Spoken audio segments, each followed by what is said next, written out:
যারা বসে আছেন ভালো করে শুনে নিন এই 10টা প্রশ্ন। আজকের বাড়ি যাবেন, বাড়িতে গিয়ে এই 10টা প্রশ্নের উত্তর খুঁজে বের করবেন।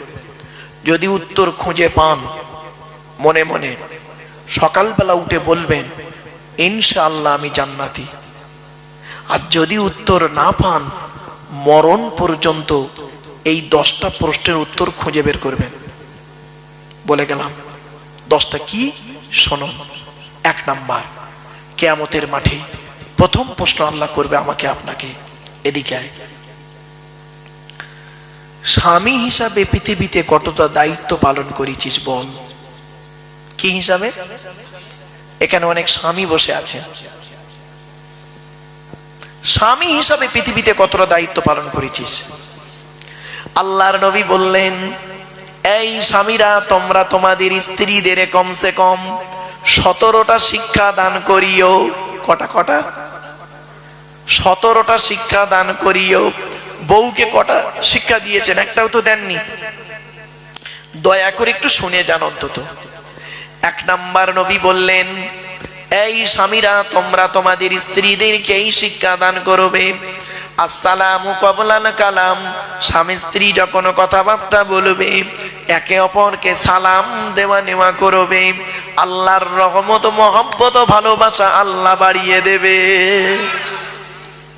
বউকে সালাম দিচ্ছেন না, শালীকে সালাম দিচ্ছে, শালীকে। 2 নম্বরে বলা হলো, এই স্বামীরা তোমরা তোমাদের স্ত্রীদেরকে এই শিক্ষা দান করবে, তারা যেন কোনোদিন কাবা শরীফের দিকে মুখ করে কোনোদিন থুতু যেন না ফেলে। ও নিজে পান তেরেঙ্গা খৈনি গুটকাকে কোন দিকে থুতু ফেলে আল্লাহই ভালো জানে। বউকে বলবে কেমন করে। 3 নম্বরে বলা হলো, এই স্বামীরা তোমরা তোমাদের স্ত্রীদেরকে এই শিক্ষা দান করবে, তারা যেন কোনোদিন কাবা শরীফের দিকে মুখ করে কোনোদিন পেশাব পায়খানা যেন না ফেরে। ও নিজে কোন দিকে মুখ করে পেশাব পায়খানা ফেরে তার কোনো ঠিক নেই।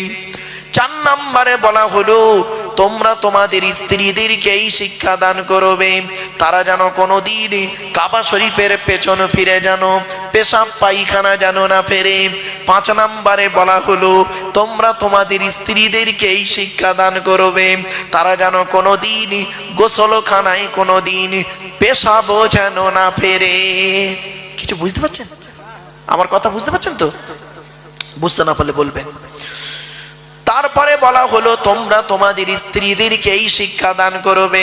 মা বোনেরা শুনে নিন, মায়েরা বোনেরা, তোমরা তোমাদের স্ত্রীদেরকে এই শিক্ষা দান করবে, তারা যেন কোনোদিন গোসলখানায় উলঙ্গ অবস্থায় গোসল যেন না করে। তারপরে বলা হলো, তোমরা তোমাদের স্ত্রীদেরকে এই শিক্ষা দান করবে, তারা যেন হাতের চুড়ি, কি বলেন, হাতের চুড়ি তারা যেন কোনোদিন একের বেশি ব্যবহার যেন না করে। 1 হাতে 1টা চুড়ি পরবে, 2 হাতে 1টা 2টো চুড়ি পরবে, 1 হাতে 2টো 3টে 4টে চুড়ি পরা নিষেধ। আল্লাহর নবী বললেন, হযরত ওমর বসেছিলেন বাম দিকে, আল্লাহর নবী উমারকে বললেন, উমার তোমার স্ত্রী যদি 1 হাতে 2 বা 2-এর বেশি চুড়ি পরে, স্ত্রীর চুড়ির ঝুনঝুনি আওয়াজটা পরপুরুষের জন্য হলো হারাম। হয়েছে? আমার মা বোনরা চুড়ি পরবেন 1 হাতে 1টা, 1-এর বেশি চুড়ি পরবেন না। তবে পড়তে পারেন একমাত্র স্বামী ছাড়া, অন্যের কাছে রূপ দেখাইও না। চলো। এরপরে নবীজি বললেন, এই স্বামীরা তোমরা তোমাদের স্ত্রীদেরকে এই শিক্ষা দেবে, তারা যেন কোনোদিন মাথার বালিশ, কি বলেন, মাথার বালিশ তারা যেন কোনোদিন 2টো ব্যবহার যেন না করে। স্বামী 1টা বালিশ, স্ত্রী 1টা বালিশ, এই রকম দুজনে 2টো বালিশে মাথা রেখে ঘুমাবে না। স্বামী স্ত্রী যখন ঘুমাবে একটি মাত্র লম্বা বালিশে মাথা রেখে ঘুমাবে। স্বামী স্ত্রী যদি 1 বালিশে মাথা রেখে ঘুমায়, আল্লাহর রহমত মহব্বত ভালোবাসা আল্লাহ বাড়িয়ে দেবে। এসব তো শোনেননি। চলো। আচ্ছা, এখানে যারা মেয়ের বিয়ে দিয়েছেন তারা শ্বশুর হয়েছেন, ঠিক না বেঠিক? বলুন না, কথা বলুন। যারাই মেয়ের বিয়ে দিয়েছেন তারা শ্বশুর হয়েছেন। আর নবীজি তার মেয়ে ফতেমাকে হযরতে আলীর সঙ্গে বিয়ে দিয়েছিলেন, তাহলে নবীও একদিকে শ্বশুর হয়েছেন, ঠিক না বেটি? তাহলে আপনারাও শ্বশুর, নবীজিও শ্বশুর। চলো এই দুই শ্বশুরের কতটা পার্থক্য দেখুন, আসমান আর জমিন পার্থক্য। আপনি আপনার মেয়েকে যখন শ্বশুর বাড়ি পাঠিয়েছিলেন, কি কি দিয়ে পাঠিয়েছিলেন, কি কি বলে পাঠিয়েছিলেন? আর নবীজি তার মেয়ে ফতেমাকে শ্বশুর বাড়ি পাঠিয়েছিলেন, কি কি দিয়েছিলেন আর কি কি বলেছিলেন? দয়া করে একটু শুনে যান। আগে আমাদেরটা বলি। আমরা আমাদের মেয়েদের কি করেছি? খাট, গদি, ড্রেসিং টেবিল, আলমারি, খাটের সঙ্গে দুটো ছোট ছোট মাথার বালিশ আর বিশাল বড় একটা ঠ্যাং বালিশ দিয়েছি ইত্যাদি। আর মেয়েকে, আর নবীজি কি দিয়েছিলেন ফতেমাকে দেখি, শুনে নিন। মা ফতেমাকে নবীজি দিয়েছিলেন দুটো জামা। কটা কটা কটা? দুটো জামা, একটা খেজুর পাতার চাটাই, একটা কম্বল, একটা পানির কলসি, একটা জাঁতা। সুবুরি কাটা জাঁতা নয়, গম ভাঙানো জাঁতা। জাঁতা বলিছি বলে অনেকে পান খড়গুলো মনে মনে ভাবছে সুবুরি কাটা জাঁতা না। এবারে আসছি, আর কি দিয়েছিলেন? একটা চামড়ার বালিশ। কটা কটা কটা? একটা চামড়ার বালিশ। কেন? স্বামী স্ত্রী এক বালিশে মাথা রেখে ঘুমালে আল্লাহর রহমত, মহব্বত, ভালোবাসা আল্লাহ বাড়িয়ে দেয়। চলো এবারে আসছি, নবীজি আপনি আপনার মেয়েকে কি বলে শ্বশুর বাড়ি পাঠিয়েছিলেন? মেয়েটি যেদিন শ্বশুর বাড়ি যাচ্ছিলেন, জীবনের প্রথম বরের গাড়িতে ওঠার আগে মেয়েটি তার ভাই বোনের গলা জড়িয়ে কেঁদেছে, মায়ের গলা জড়িয়ে কেঁদেছে, সর্বশেষে এসে বাপের গলা জড়িয়ে কাঁদে, ঠিক না বেটি? বাপ তখন কি বলে সান্ত্বনা দেন আপনারা? কাঁদিসনি মা, কাঁদিসনি, আমরা কাল সকাল সকাল যাচ্ছি, ঠিক না বেটি? এটাই তো বলে। আর নবীজি কি বলেছেন শুনুন, চমকে যাবে। আমার মা বোনেরা সব শুনছে, হ্যাঁ মা বোনেরা শুনে নিন। নবীজি কি বলেছিলেন?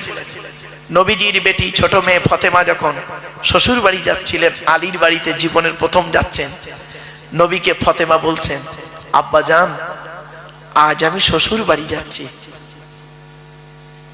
মা তো বেঁচে নেই, আপনি আমার আব্বা, আপনি আমার মা, আজ শ্বশুর বাড়ি যাচ্ছি আব্বা, কিভাবে চলবো আপনি বলে দিন।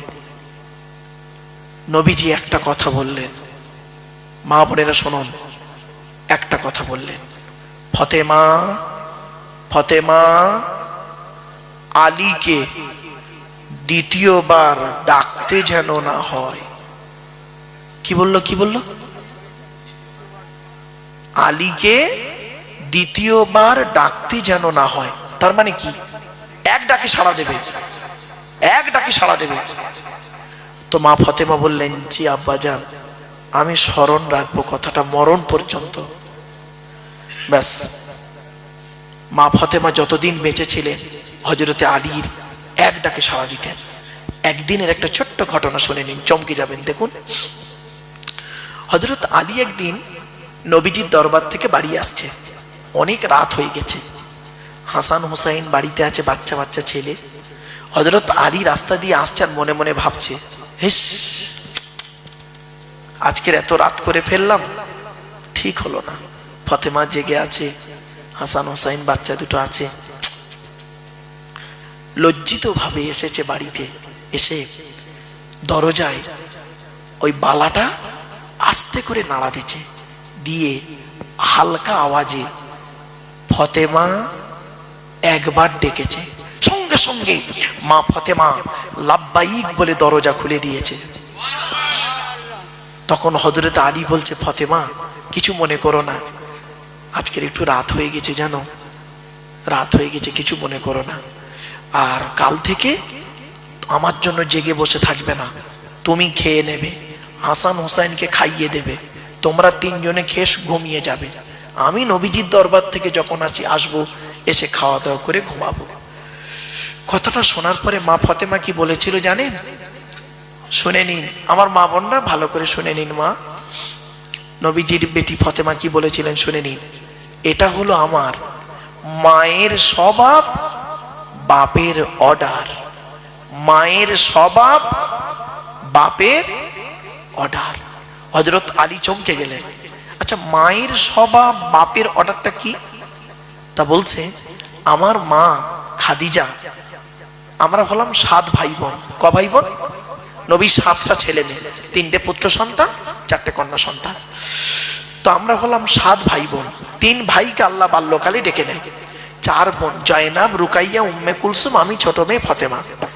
আমি ফতেমা আমার মা খাদিজাকে আমি নিজে চোখে দেখেছি, আমি নিজে চোখে দেখেছি আমার মাকে।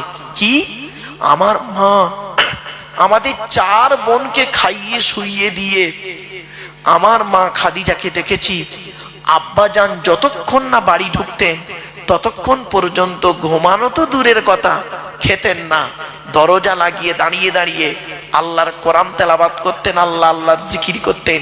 যত রাত হোক না কেন আমার আব্বাজান যখন বাড়ি ঢুকতেন, আব্বাজান খালি একবার ডাকতেন, একবার খাদিজা বলে ডাকতেন, একবার খাদিজা বলে ডাকতেন, সঙ্গে সঙ্গে আমার আম্মাজানকে দেখেছি লাব্বাইক ইয়া রাসূলুল্লাহ বলে দরজা খুলে দিতেন।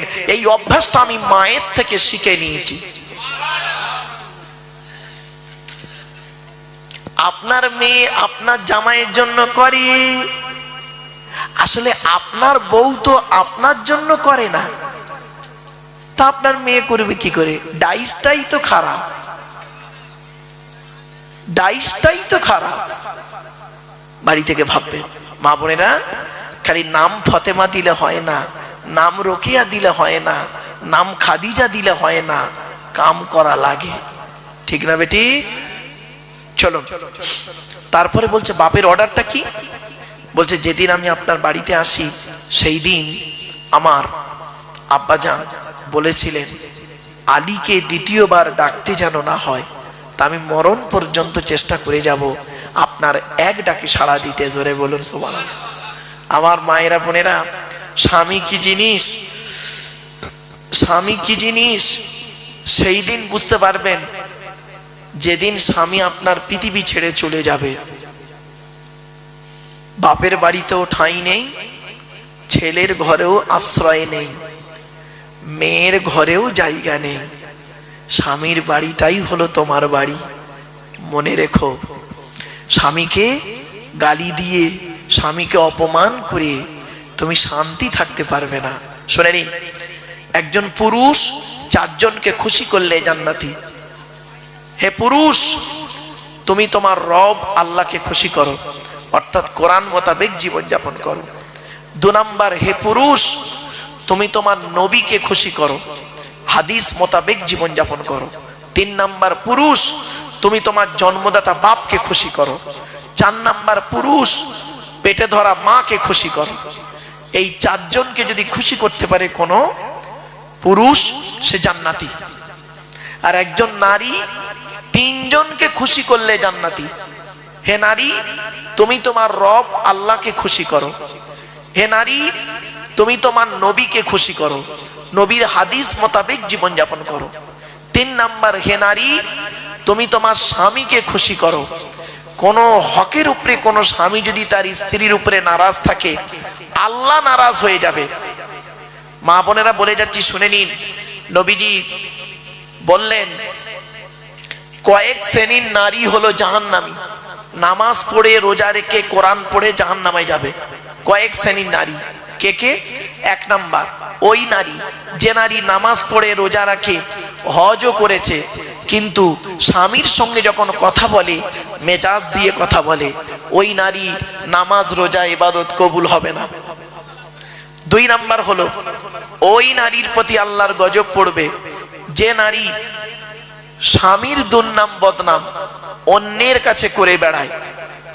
3 নাম্বার হলো ওই নারী যে নারী স্বামী থাকতে অন্য পুরুষের সঙ্গে পরকীয়ায় লিপ্ত হয়।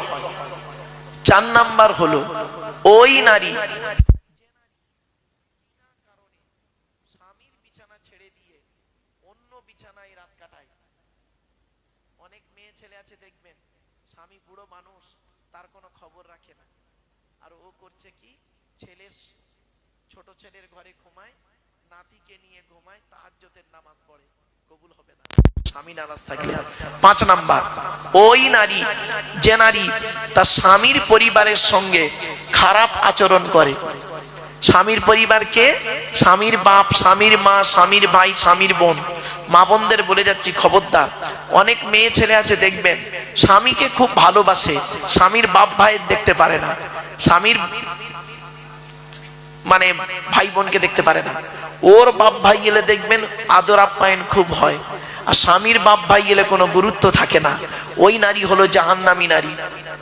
6 নাম্বার হলো ওই নারীর প্রতি আল্লাহর গজব, জাহান্নামী নারী যে নারী তার স্বামীকে বলে তোমার সঙ্গে বিয়ে হয়ে আমার জীবন নষ্ট হয়ে গেছে, আমার মতো মেয়ে বলে তুমি বেঁচে গেলে, অন্য কেউ হলে বুঝতে পারতে।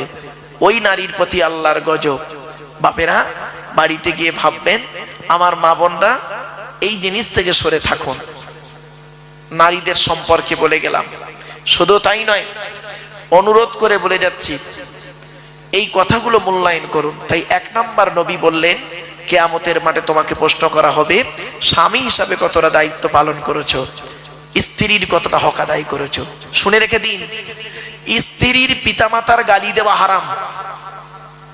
স্ত্রীর পিতামাতাকে, শ্বশুর শাশুড়ির গালি দেওয়া হারাম। এই কোরআনে আছে 250 রকমের হারাম। কত কত কত? 250 রকমের হারাম আছে, আর 250 রকমের হালাল আছে। তার মধ্যে একটা হারাম কি জানেন? স্ত্রীর পিতামাতার গালি দেওয়া। অনেক সময় কি করেছেন আপনি মনে আছে? ঈদের দিনে স্ত্রী খাবার তৈরি করতে একটু দেরি করে ফেলেছে বেচারা, আপনি করলেন কি তাকে ঈদের দিনে মা মাসি তুলে গালাগালি করলেন, মরা বাপটাকে কবর থেকে তুলে আনলেন, মরা মাটাকে কবর থেকে তুলে আনলেন, এনে আপনি গোসল করে নতুন জামা কাপড় পরে আতর সুরমা মেখে ঈদের নামাজ পড়ে ইমাম সাহেবের বুকে বুকে মিলছেন। হ্যাঁ, আপনি ভাবলেন আপনার ঈদের নামাজ কবুল হয়ে গেছে। এত সোজা নয়, এত সোজা নয়, বাড়ি থেকে ভাববেন। এরপরে নবীজি বললেন তোমরা তোমাদের স্ত্রীদের হক আদায় করো। তুমি নামাজ পড়বে, স্ত্রীকে নামাজের তাকিদ দেবে, স্ত্রীকে রাতের বেলা ঘুম থেকে তুলবে। ছোট্ট একটা উদাহরণ দিচ্ছি, আপনাদের এখানে গ্রামে যে মসজিদ আছে, ফজরের নামাজে কম লোক হয় না বেশি লোক হয়? বলুন না, বলুন। কম হয়। দেখবেন এই জলসা কমিটি পেরে যাবে, কালকেই ফজরের নামাজে লোক ভর্তি হয়ে যাবে। এই জলসা কমিটি